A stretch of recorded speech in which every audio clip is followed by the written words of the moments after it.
Alin kaya ang pinakasulit na camera phone under 10K na may OIS ngayong 2025? Good news, may tatlong solid options tayo. At syempre may mga special picks pa na hindi mo inaasahan. At kung curious ka kung bakit big deal ang OIS, simple lang, para tong shock absorber ng camera lens. Kaya kahit medyo magalawang kamay mo, mas malinaw at mas steady ang photo at video mo. Kaya oras na naman para sa sulit na smartphone.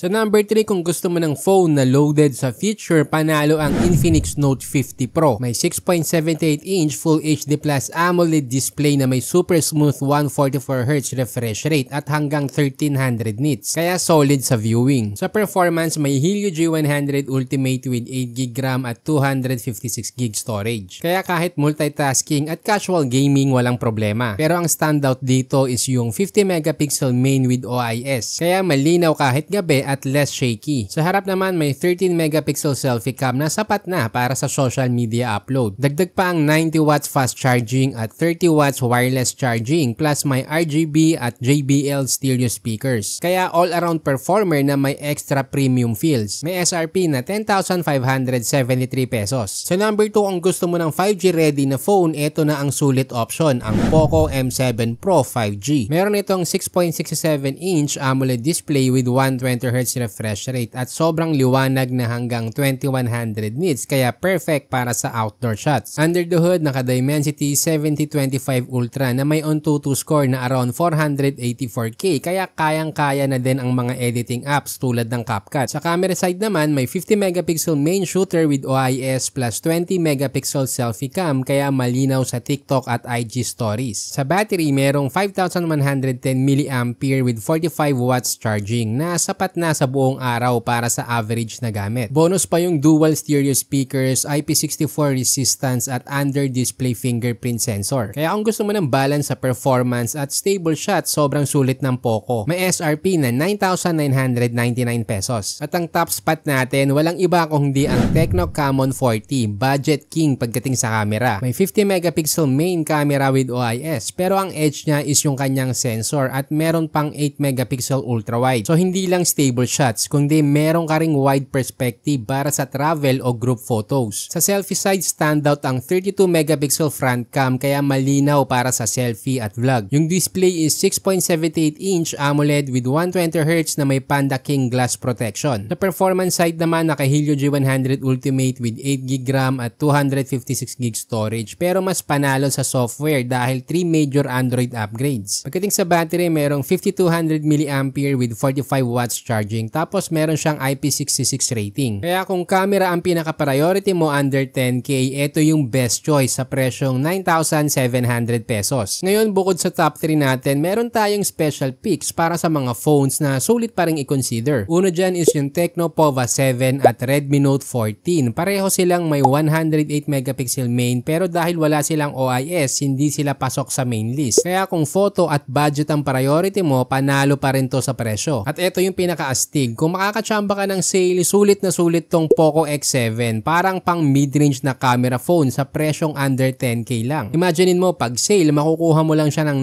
9,899 pesos. Ang malupit pa dito, may dual stabilization, meaning meron siyang OIS at EIS. Support pa ng 4K video recording. Kung tutuusin, bihira ka talaga makakahanap ng phone na under 10K na may OIS feature. Pero ngayon, may tatlong solid options ka. Depende na lang kung gusto mo ng all-around features. Nandiyan ang Infinix Note 50 Pro, 5G performance ng Poco M7 Pro 5G o camera focus setup ng Tecno Camon 40. At huwag mong kalimutan, meron pa tayong mga special picks tulad ng 108 megapixel budget phones at syempre yung Poco X7 sale steal kung makakachamba ka. So ngayon, curious ako, alin sa mga phones na to ang pinakaswak sa'yo? Comment mo sa baba. Dito sa Tech You Know, naniniwala kami na maraming magagandang smartphones, pero ang tunay na sulit, iba-iba para sa bawat tao. Nilagay ko na rin sa description ang official links kung saan mo ito mabibili. Meron din kaming exclusive FB group na smartphone tips kung saan personal ka naming tutulungan pumili ng best smartphone for your budget. At kung nakatulong sa'yo ang video na to, mag-subscribe ka na.